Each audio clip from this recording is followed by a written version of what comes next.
대치동 스카이 입시교육 센터국어 안선주입니다. 네, 여러분 오늘은 2022학년도 경희대학교 재외국민 특별전형 국어 시험 기출 문제를 한번 함께 분석해 보려고 하는데요.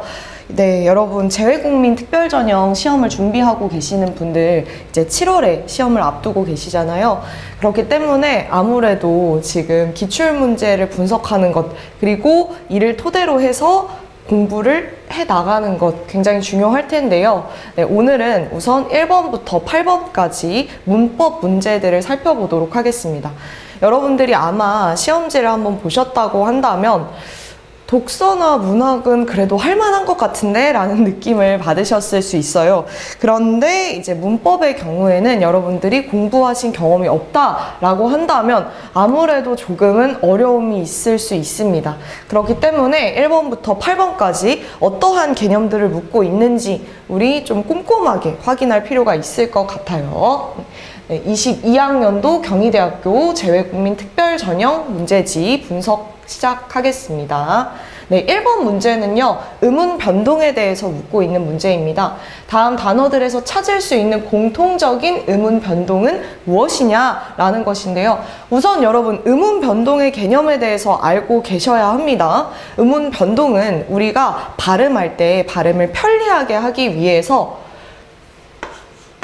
이렇게 기역과 같은 형태로 표기를 했지만 실제 발음은 이응으로 발음이 되는 등 이렇게 변화하는 양상이 나타나는 것을 말하는데요. 의문 변동에는 크게 4가지가 해당이 됩니다. 교체, 탈락, 그리고 첨가, 축약, 크게 이렇게 4가지가 있는데요. 교체는 하나의 의문이 다른 것으로 바뀌는 현상을 말합니다. 그래서 뭐 예를 들어서 A라는 의문이 있었는데 이것을 B로 발음한다. 탈락의 경우에는요, 당연히 있었던 의문을 없애는 것이라고 생각하시면 되겠죠. 그리고 첨가의 경우는요, 원래 없었던 의문을 추가해준다. 그리고 축약의 경우는 2가지의 의문이 만나서요, 새로운 하나의 의문으로 바뀌는 현상을 말합니다. 그래서 의문 변동에 크게 이렇게 4가지 유형이 있다라는 것 여러분들이 다시 한번 기억해 주시고요. 각각의 요 단어들이 어떻게 발음되는지를 여러분들이 생각해 보셔야 의문 변동의 양상을 파악하실 수가 있습니다. 그래서 꽃다발 먼저 한번 생각을 해볼까요? 꽃다발. 꽃다발의 발음은요,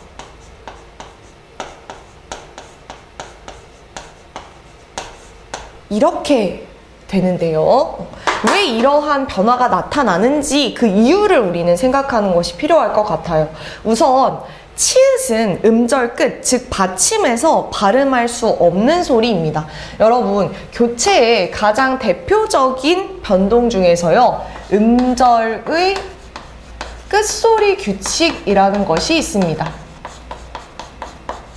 이것은 말 그대로 음절의 끝, 즉 받침에 적용되는 규칙을 말하는데요. 음절의 끝에서는 7개의 자음만 발음이 가능합니다. 가느다란 물방울, 이렇게 총 7개의 자음만 발음이 가능해요. 그렇기 때문에 받침에 있는 치읓을 있는 그대로 발음할 수 없고요. 우리는 대표음이라고 볼 수 있는 디귿으로 발음을 하게 됩니다. 그리고 이제 뒤에 디귿이 이렇게 된 소리로 발음이 되는데요. 그 이유는요, 앞에 받침이 디귿으로 변동이 되면서 뒤에 있는 디귿에 영향을 미치게 됩니다. 그래서 된 소리가 아닌 것이 된 소리로 바뀌는 된 소리 되기 현상이 일어납니다. 이 된 소리 되기도요, 역시 교체에 해당되는 현상이라고 생각을 하셔야 돼요. 된 소리가 아니었던 것, 즉 예사 소리가 된 소리로 바뀌는 현상입니다. 이 예사 소리에 해당되는 것으로요, 이렇게 5가지를 생각해 주시면 될 것 같아요. 그리고 예사 소리가 된 소리로 바뀌는 것은 여러 가지 조건에 의해서 가능한데요. 이 경우에는 받침, 기역, 디귿, 비읍 뒤에서 예사 소리가 된 소리로 바뀌고 있는 경우라고 생각하시면 될 것 같습니다. 네, 그래서 이렇게 총 2가지의 음운 변동을 확인할 수가 있었고요. 다음으로 이제 앞머리에 대해서 살펴보도록 할 텐데요. 앞머리의 발음은요, 이것입니다. 네, 여기서는 지금 어떤 것이 변하고 있을까를 생각해 봤을 때 우선 앞에서 이야기했었던 음절의 끝소리 규칙, 여기에도 적용이 되겠죠. 피읍은 음절 끝에서 발음할 수 없습니다. 네, 그래서 비읍으로 교체가 되는데요. 그런데 지금 최종적으로는 미음으로 발음된다고 하지 않았나요? 그러면 왜 미음으로 바뀌었을지 그 이유에 대해서 또 생각을 해봐야겠죠. 뒤를 보시면 미음이 있는 것을 확인하실 수 있을 거예요. 미음은요, 비음에 해당되는 음운입니다.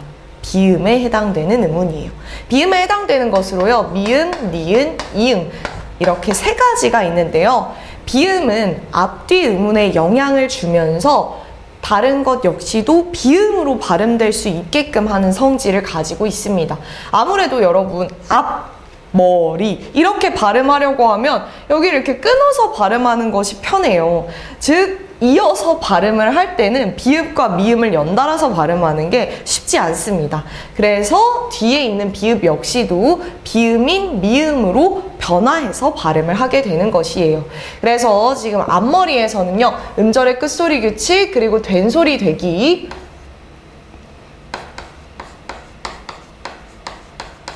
그리고 비음화라는 교체에 해당하는 또 다른 음운 변동이 나타나고 있다라고 볼 수가 있습니다. 여러분, 비음화에 대해서는요, 요거 생각해 주시면 좋을 것 같아요. 지금 이 표는 맨 윗줄이요, 파열음에 해당되는 음운들이고요. 그 다음에 이제 2번째 줄에 있는 음운들이 비음에 해당이 되고요. 아래에 있는 리을은 흐르는 소리, 모양도 흐르는 듯한 모양이죠. 유음에 해당이 됩니다.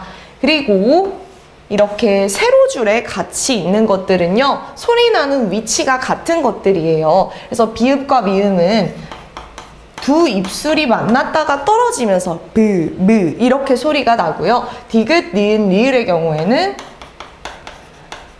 잇몸과 혀끝이 만나서 소리가 납니다. 그리고 기역과 이응은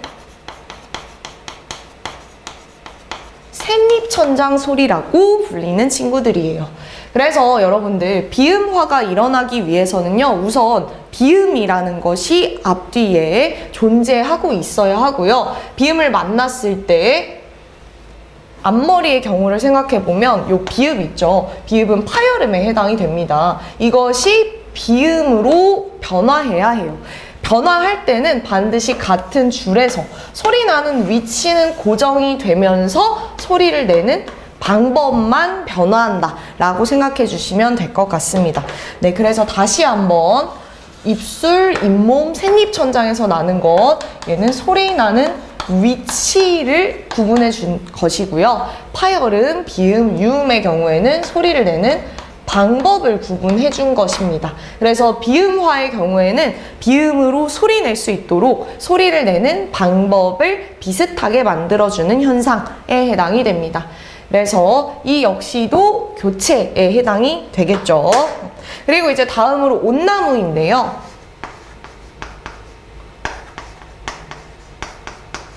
얘는 지금 마찬가지로 치읓이 받침에 들어가 있기 때문에 꽃다발과 동일하게 디귿으로 변동이 일어날 것입니다. 네, 그런데 앞서서 미음, 니은, 이응 이렇게 3가지가 비음에 해당된다라고 말씀을 드렸어요. 그러면 이 니은의 영향을 받아서 디귿이 무엇으로 변해야 할까요? 니은으로 변해야겠죠. 그래서 최종적인 발음은 온나무가 될 것입니다. 네, 그리고 이제 겉모양인데요. 얘의 경우에는 마찬가지입니다. 음절의 끝소리 규칙에 적용을 받아서요, 디귿으로 발음이 되는데 뒤에 이제 미음이라는 비음이 있죠. 즉 디귿이 무엇으로 바뀐다? 니은으로 바뀌게 됩니다. 그래서 마찬가지로 건, 모, 양이 되겠죠?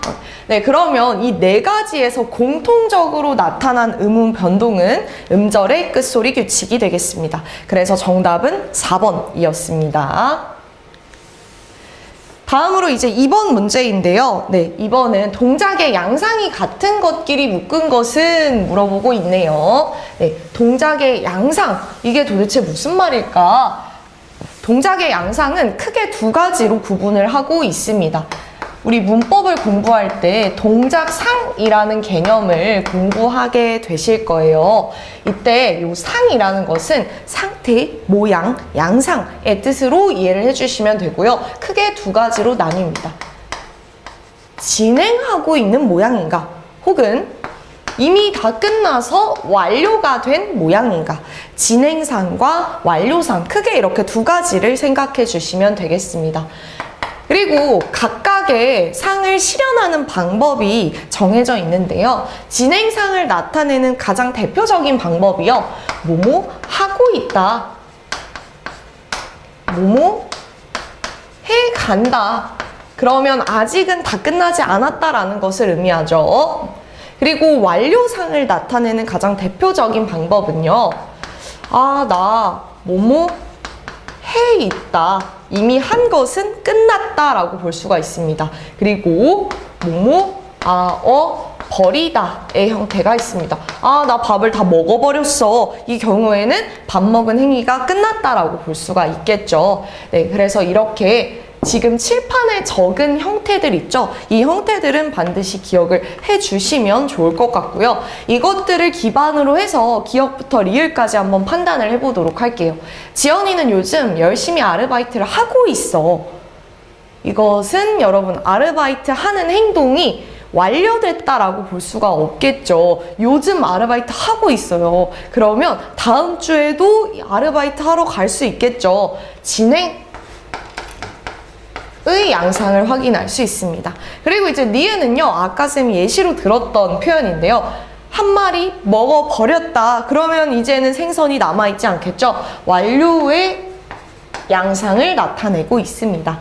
그리고 이제 디귿인데요. 빨래가 다 말라간다. 그러면 아직 전부 다 마르지는 않은 것입니다. 그래서 진행의 양상을 나타낸다라고 볼 수 있고요. 그 다음 이제 리을인데요. 리을은 여러분들이 살짝 주의해서 보셔야 합니다. 영준이가 의자에 앉아있다 라고 했을 때 요 아있다의 형태는요, 우리 분명히 완료의 양상을 드러낸다 라고 이야기를 했습니다. 완료의 양상을 나타낸다. 즉 앉는 행위 자체 있죠. 이 앉기 시작하는 행위, 이 행위 자체는 끝이 났을 거예요. 그렇지만 여러분, 우리 이미지를 한번 떠올려 보자고요. 앉은 그 상태는 어떻게 될까요? 지속된다라고도 볼 수가 있겠네요. 그래서 얘는 진행의 의미로도 이해를 해볼 수가 있고요. 완료의 의미로도 이해를 해볼 수가 있습니다. 그래서 리을의 경우에는 네, 중의적인 의미가 발생한다라고 볼 수가 있겠네요. 네, 그래서 동작의 양상이 같은 것끼리 묶은 것은요, 기역과 디귿, 정답은 2번이 되겠습니다. 네, 다음으로 띄어쓰기를 모두 맞게 한 것은 물어보고 있네요. 여러분, 띄어쓰기 문제 우리 일상에서도 많이 헷갈리는 부분인데요. 여러분들 이 문제는 이제 공부를 하시면서 평소에 언어 생활 습관까지도 교정한다 라고 생각을 하시면 좋을 것 같아요. 우선 1번 선지부터 보도록 하겠습니다. 그 식당은 맛이 없다기보다는 가격이 비싸서 안 가게 돼. 언뜻 봤을 때 띄어쓰기 잘 해주고 있는 것 같은데요. 한 가지 문제점이 있습니다. 바로 이 부분인데요. 이 보다라는 형태 있죠. 보다라는 형태는 조사로 사용이 되었고요. 무엇에 비해라는 의미를 가질 수 있죠. 그런데 여러분, 조사는 항상 앞말과 붙여 쓰는 성질을 가지고 있습니다. 그래서 없다기 띄면 안 되고요. 보다와 붙여서 쓰면 맞는 띄어쓰기가 되겠습니다. 그리고 이제 2번 선지 보도록 할 텐데요. 이번 행사는 우리 반이 단합하는 데 목적이 있어. 여러분 이제 요 문장을 볼 때 헷갈리실 수 있을 만한 부분은 아마도 이 부분이라고 생각을 합니다. 단합하는 이거 띄어야 되나? 붙여야 되나? 헷갈리실 수 있는데요. 요 대의 경우는 의존 명사에 해당하는 것으로요. 하나의 단어로 취급을 하셔야 합니다. 기본적으로 여러분들 띄어쓰기에 대해서 생각을 하실 때 띄어쓰기의 단위는요. 단어의 단위와 일치한다 라고 생각을 하시고 여기서 예외적인 것이 조사입니다. 조사는 하나의 단어로 취급을 하기는 하지만 앞말과 붙으려고 하는 성질이 강하기 때문에 띄어쓰기를 하지 않습니다. 그래서 띄어쓰기의 단위는 기본적으로 단어의 단위 생각을 해주시고 그 다음에 이제 조사는 예외적인 부분에 해당된다라는 것을 생각해 주셔야 합니다. 그러면 의존 명사. 얘는 의존적인 성질을 가지고 있기는 하지만 기본적으로 명사예요. 기본적으로 명사. 그렇기 때문에 앞말과 띄어 쓰는 것이 맞습니다. 즉 정답은 2번이 되겠네요. 네, 다음으로 이제 3번을 보도록 할 텐데요. 언제까지 친구가 오기를 기다려야 할지 모르겠다. 이 경우에는 여러분 여기 한번 주목을 해볼게요. 할지라고 했을 때 요 지의 형태 있죠. 얘는 의존 명사로도 사용이 가능한 친구입니다. 그런데 이 문장 속에서는요, 이 지의 형태가 혼자서 독립적으로 쓰이는 것이 아니고요. 앞에 받침 리을과 함께 결합되어서 사용이 된 어미입니다. 그리고 어간과 어미는 항상 하나의 세트라고 생각을 해주셔야 해요. 두 가지는 반드시 붙여서 씁니다. 예를 들어서 한번 생각해 볼까요? 우리 밥을 먹다라고 이렇게 표현을 할 때 먹디고 다라고 쓰지는 않죠. 이 두 가지는 반드시 결합해서 사용을 해주어야 합니다. 먹이 어간에 해당되고 뒤에 붙은 다가 어미에 해당되는 부분이죠. 여러분 어간 어미의 개념 알고 계셔야 합니다. 만약에 어간과 어미에 대해서 모르셨다라고 하시면 어간 어미 개념은요. 반드시 활용이 가능한 단어인 용언에서 활용할 수 있는 형태를 정리한 것이라고 생각하시면 되는데요. 용언에 해당되는 단어로는 동사 그리고 형용사가 있습니다. 그래서 먹다, 먹고, 먹어서 다양하게 우리가 활용이 가능한 단어들을 이야기해요. 그래서 용언이라고 이야기하는데요. 활용을 할 때 완전히 형태를 다 바꿔버리면 원래 의미를 알기가 어렵겠죠. 그렇기 때문에 활용 시에 변하지 않는 부분인 어간이 있고요. 변하는 부분인 어미가 있습니다. 즉 어간과 어미는 활용을 해보시면 알 수 있어요. 그러면 요거의 가장 기본적인 형태 뭐가 되겠어요? 하다가 되겠죠. 얘를 활용해 본다고 하면 하다, 하고, 해서 등등등등 변하지 않는 부분은요.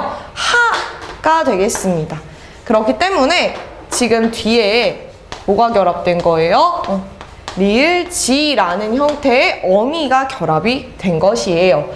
즉, 이 두 가지는 붙여서 써야 한다. 먹다와 마찬가지라고 생각하시면 되겠습니다. 그리고 이제 다음 4번인데요. 우리 선생님은 개그맨이라고 할 만큼 웃기셔. 여기서는 여러분 요 만큼에 한번 주목을 해보도록 할게요.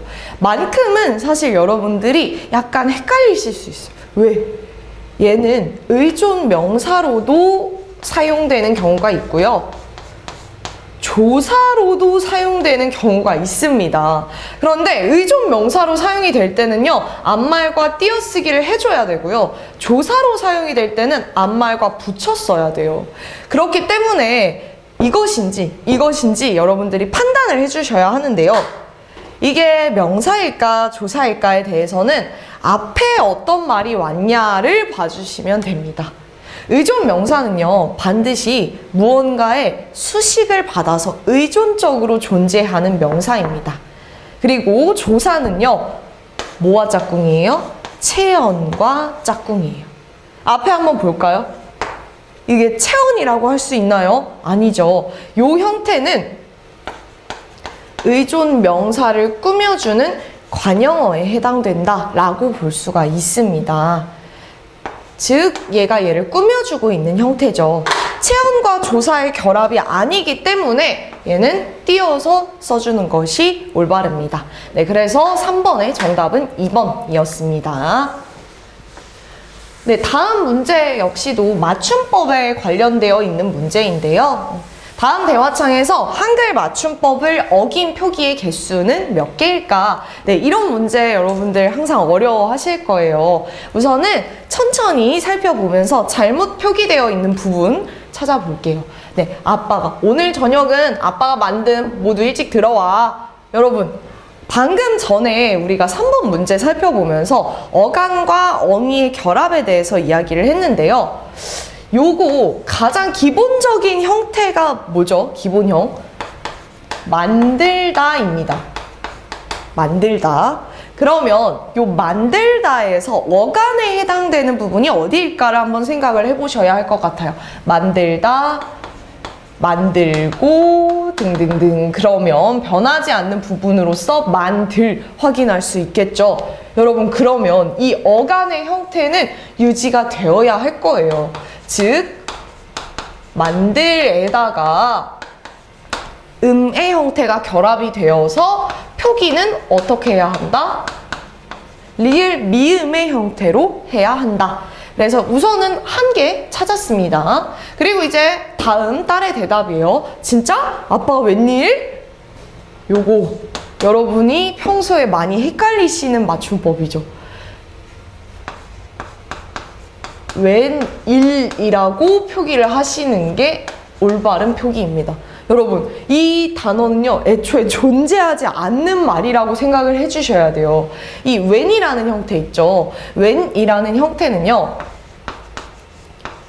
왜인지가 줄어들어서 왠지가 된 형태 속에 존재하는 것이거든요. 그렇기 때문에 요거 뒤에 지가 없다. 그러면 반드시 이 형태로 표기를 해주시고요. 그리고 지가 없는 경우에는 이 형태로 표기를 해주시면 되겠습니다. 그래서 항상 여러분들 이것 그리고 이것 요렇게를 세트로 기억을 해주시면 될 것 같아요. 그래서 얘를 올바르게 고치면 웬일, 우에의 형태가 된다. 다음, 엄마의 반대를 무릅쓰고 물냉면에 도전. 여러분, 이 무릅쓰다라고 할 때 이 피읍 받침 비읍으로 쓰는 것이 적절한 표기죠. 정성이 가득해서 먹어주지. 저 비빔냉면 먹고 싶었는데 여하튼 이따 봬요. 이 아들의 봬요라는 말에도 한번 주목을 해봅시다. 이 부분은 특히나 요즘에 많이들 틀리는 표기라고 할 수가 있는데요.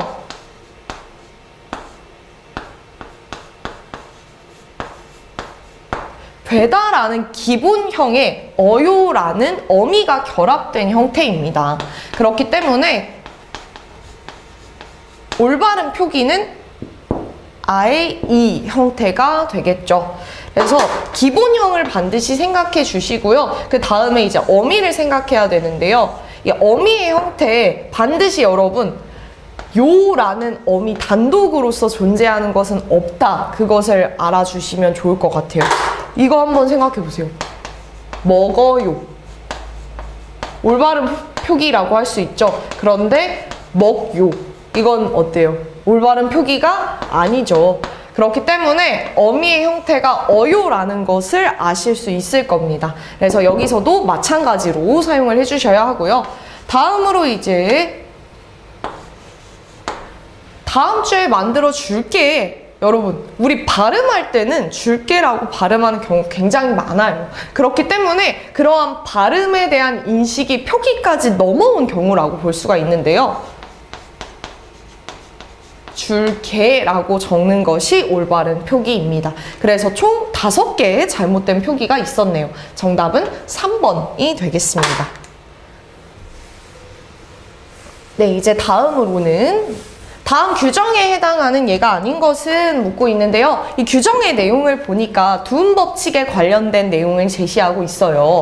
두음 법칙은요, 말 그대로 머리에 오는 음에 적용되는 법칙, 즉 단어의 첫 머리에 올 때 적용되는 법칙인데요. 여기에 제시하고 있는 것은 리을이 왔을 때 리을을 발음하지 않는 경우를 제시하고 있습니다. 그런데 여러분 헷갈리시면 안 되는 게 두음 법칙의 양상은요, 이 경우 말고도 2가지가 더 있어요. 리을의 경우를 니은으로 발음하게 되는, 예를 들어서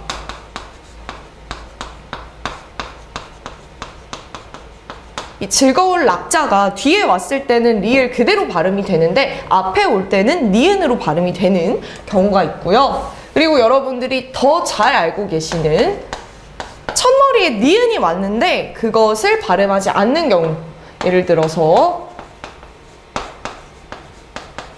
남녀와 여성과 같은 경우에 해당이 되겠죠.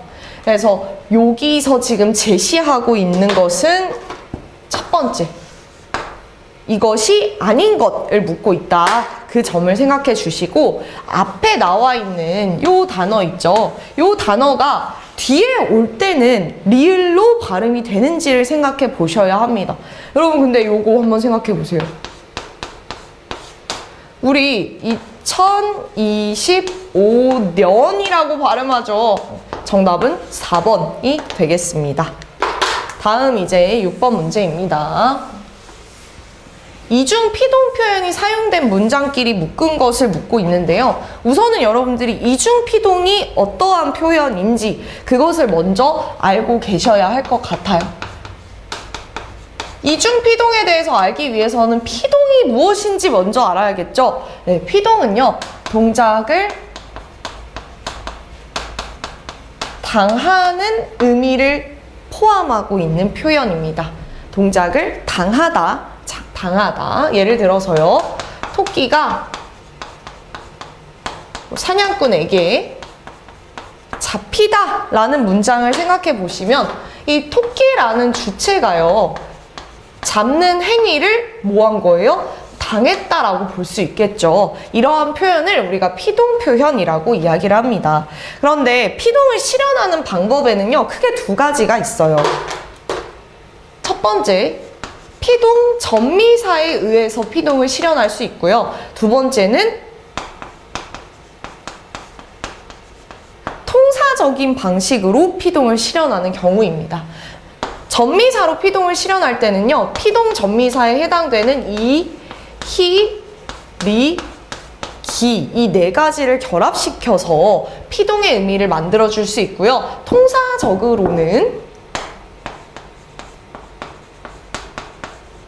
뭐뭐 하게 되다, 뭐뭐 아어지다를 결합해서 의미를 만들어줄 수가 있습니다. 그래서 보통은요, 방금 예문에서 말씀드린 것처럼 토끼가 잡히다와 같이 전미사를 사용하거나 혹은 통사적인 방식으로 뭐뭐 게되다, 아어지다를 결합하게 되는데요. 예를 들어서 토끼가 사냥꾼에게 잡혀지다 라고 한번 표현을 해보는 거예요. 이 경우에는 이미 히라는 전미사를 붙였음에도 불구하고 뒤에 어지다의 형태를 다시 한번 결합해줬다 라고 볼 수가 있겠죠. 그래서 이런 경우 전미사와 어지다의 형태를 같이 사용하는 경우, 이 경우를 이중피동이라고 이야기를 합니다. 그런데 이중피동은요, 굳이 사용할 필요가 없는 과도한 표현이기 때문에 비문법적인 표현이라고 봅니다. 그래서 이런 이중피동은 지양할 필요가 있겠죠. 그래서 이제 쭉 한번 형태를 보니까요, 전부 다 비슷한데? 전부 다 뭔가 얘랑 결합된 것 같은데요? 여기서 이제 문제가 발생합니다.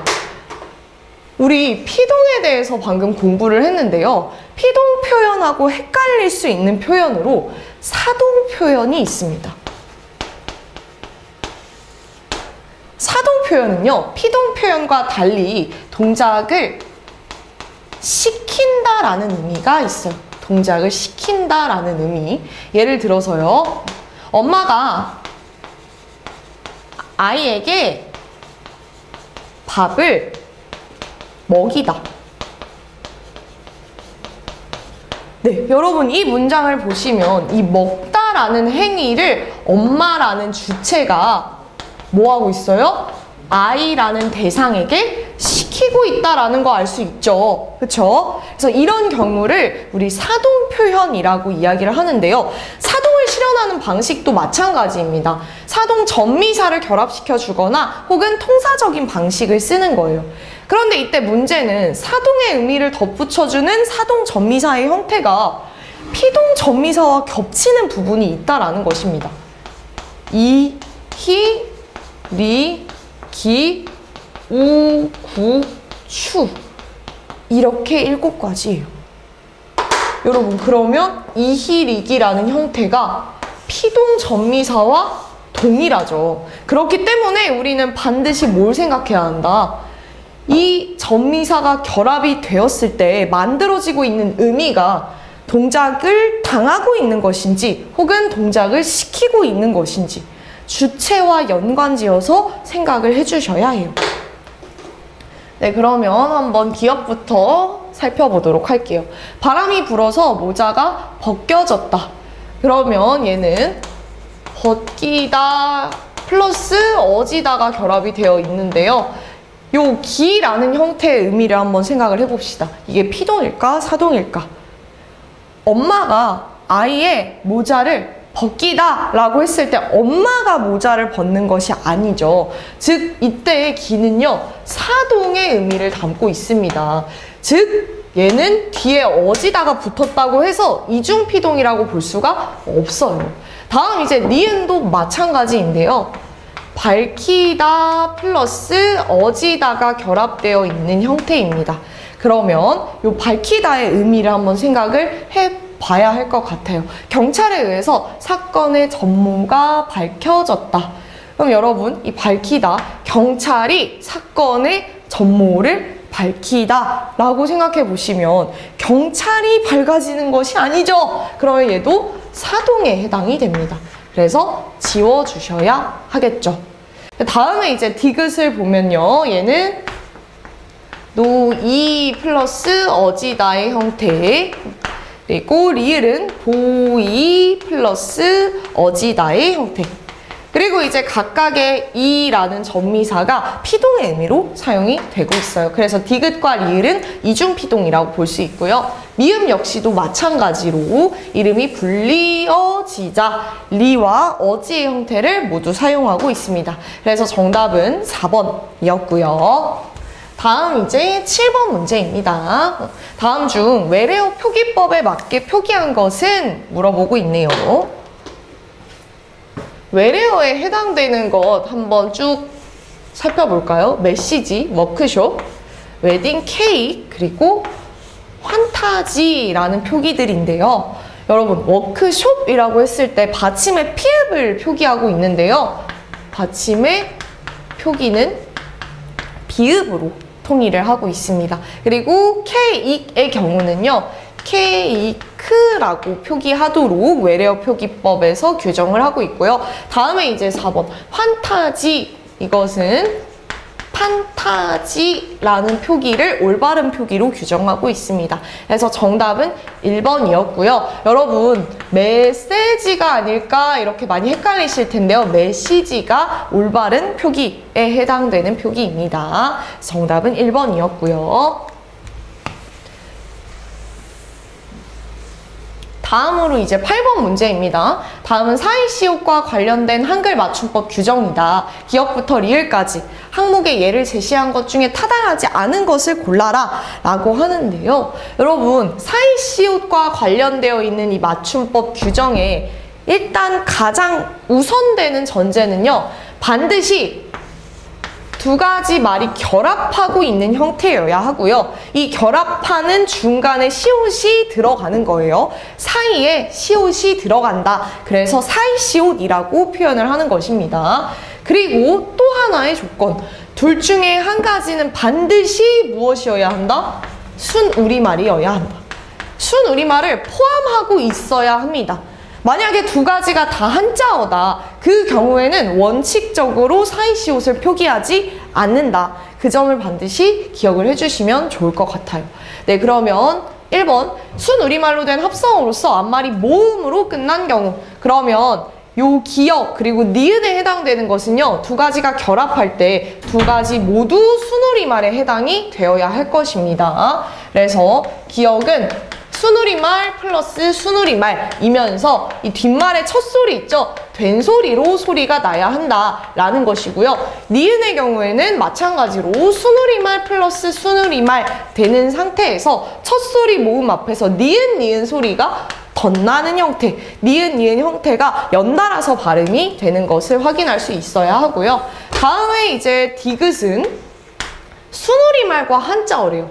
그러면 순우리말 한자어의 결합이고 뒷말의 첫 소리가 된 소리, 여기가 된 소리로 소리가 나게 될 거고요. 그리고 이제 리을의 경우에는 마찬가지로 순우리말 플러스 한자어에서 첫 소리 니은, 미음 앞에서 니은 소리가 덧나는 것. 요 형태를 발견할 수 있어야 합니다. 네, 그래서 각각 기역부터 리을까지 지금 예시를 쭉 제시해 놨는데요. 발음을 한번 생각해 보도록 할게요. 순, 대, 꾹 요렇게 발음이 될 거고요. 나무까지도 마찬가지입니다. 나, 무, 가, 지, 그리고 혓, 빠, 늘이 되겠죠. 여러분 지금 요렇게 디귿을 표기하는 경우와 표기하지 않는 경우를 모두 다 적었는데요. 뒤에 있는 나뭇가지와 혓바늘도 마찬가지로 해당이 됩니다. 지금 그냥 간략하게 이렇게 하나씩만 적어놨는데, 앞서서 우리 음절의 끝소리 규칙 공부를 했단 말이에요. 그래서 시옷은 음절 끝에서 발음할 수 없다라는 것을 알고 있습니다. 디귿으로 교체가 되는데요. 그 이후에 이제 살펴보면 뒤에 기역, 비읍 전부 예사소리들이네요. 그러면 이 예사소리들은 앞에 기역, 디귿, 비읍 받침을 만날 때 어떻게 된다고 했죠? 된 소리로 변동된다 라고 이야기를 했습니다. 그렇기 때문에 이 기역에 제시하고 있는 예시들은 이것을 모두 충족한다 라고 볼 수가 있겠네요. 순대 플러스 국, 나무 플러스 가지, 혀 플러스 바늘 전부 순우리말 해당이 되었습니다. 다음에 이제 2번 선지 보시면 나, 문, 립, 베겐, 밋, 그리고 딘, 닐 요렇게 발음이 되는데요. 이 경우는 여러분 지금 나무 플러스 이, 베개 플러스 이, 뒷 플러스 일의 형태입니다. 그리고 뒤에 결합하고 있는 것을 살펴봤을 때 전부 다 어때요? 모음 이로 시작하고 있다라는 것을 알 수가 있을 거예요. 이 부분에서 여러분들이 같이 이제 또 알고 넘어가셔야 할 것은 니은 첨가라는 현상인데요. 니은 첨가가 일어날 수 있는 조건은 이렇게 두 가지 말이 결합하고 있는 상황에서 뒷말이 이, 야, 여, 요, 유로 시작할 때 이 부분에 니은이 첨가될 수 있다라는 것입니다. 그래서 지금 여기서도 마찬가지로 이로 시작하고 있는 부분에 전부 니은이 첨가되고 있는 상황이에요. 그리고 이렇게 첨가된 니은으로 인해서 어떤 일이 일어났나요? 이 시옷이 디귿으로 발음이 될 텐데 니은은 비음에 해당이 되죠. 그래서 이렇게 영향을 받아서 비음으로 발음이 되고 있습니다. 그래서 이 조건을 모두 충족하고 있고요. 다음으로 이제 디귿입니다. 꼭지, 점, 그리고